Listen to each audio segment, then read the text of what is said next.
સુરતના અમરોલીથી ઉત્તરાયણ બ્રિજ પર બાઇક લઈ આવતા એક શખ્સને કાપોદ્રા પોલીસે 1.5 લાખ તેમદીના ડ્રગ્સ સાથે ઝડપી પાડ્યો।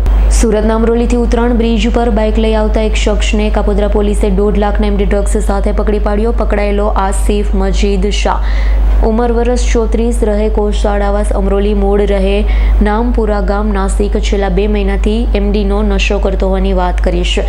નશો કરવા પેડલર પાસેથી એમડીનો ડ્રગ્સ લઈ અમુક માલ ચરસીને વેચાણ કરી દેતો, જેના કારણે તેના ડ્રગ્સ માટેના રૂપિયા નીકળી જતા અગાઉ તે દારૂનો નશો કરતો, જેમાં રાંદેરમાં તેની સામે પીધેલાના 4 ગુના અને અમરોલીમાં જુગારમાં પકડાયો છે। એમડી ડ્રગ્સ તેને અમરોલીમાં કોસાડાવાસમાં જાગીર આપ્યું હોવાની વાત કરી છે। કાપોદ્રા પોલીસે જાગીર સુધી પહોંચે તે પહેલા ભાગી ગયો। કાપોદ્રા પોલીસે તેને વોન્ટેડ જાહેર કર્યો છે। કાપોદ્રા પોલીસે આસિફ શાહની ધરપકડ કરી એમડી ડ્રગ્સ 15.75 ગ્રામ અને રૂપિયા 1.57 લાખ, મોબાઈલ રોકડ અને બાઇક સહિત 2.15 લાખનો મુદ્દામાલ કબજે કર્યો છે। આરોપી આસિફ ફ્રૂટની લારી ચલાવે છે, પરિણીત છે। પોલીસ જાગીરને પકડે તો અમરોલી કોસાડાવાસમાં એમડી ડ્રગ્સનું મોટું રેકેટ અને પેડલરોના નામ બહાર આવી શકે તેમ છે। Bureau report S9 news Surat.